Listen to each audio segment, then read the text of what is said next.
Let's talk about misconception. Most of the misconceptions I came across are the lack of understanding. I met a person in Agile Meetup and he told me that they were using daily stand-up. Therefore, they were doing Scrum. I have seen more than 10 times a developer created a task that says refactoring. But when I paired with him, he was rewriting and adding more functionalities. Knowing and understanding are very different things. When I come across a new term in an article or a book, in most cases, I only know and not yet understand. Unless I practice it along with good guidance, I may not increase my understanding. Another common misconception is led from the people being forced to do Agile or Scrum. It could be the headquarters wanted various development sites to have Agile Scrum in their contract, or a company's management roll out an Agile-wide adoption initiative.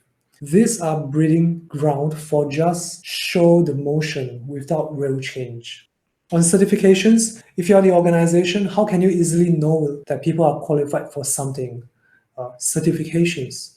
Though this thinking is flawed, most companies still do it because it is easier to manage by numbers. So they send people for certifications, which creates the demand. Suppliers use this dynamic to create certifications to fuel the demand. I want to highlight that certified Scrum Master doesn't mean you understand and skilled at it.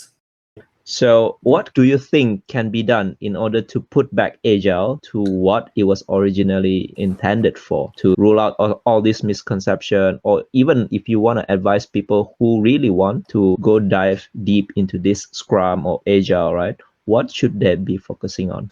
Focus on the essence. One approach that I tend to like to think is that ignore these terms, Scrum, Agile stuff, but think about how do you improve your work? What are the challenges you are meeting today? What have you tried to improve it? And then what have you not tried? Who can you seek out for to get guidance? Whether you're on the right direction or not. And if you have this thinking of trying to improve your work every day and also trying to understand the broad perspective, the things that you do, who is going to use it? Who will get the benefits of it? Who is this valuable for? How is this relate to the end customer? Maybe you need to ask the customers, you need to ask someone else. Who am I depending on? What is the assumption I'm making? Is this assumption still valid? Or am I trying to mind read what other people are thinking? I need to check. So therefore, I need to ping someone as early as possible. This is the kind of feedback, getting very tight feedback. I think this is one of the essence.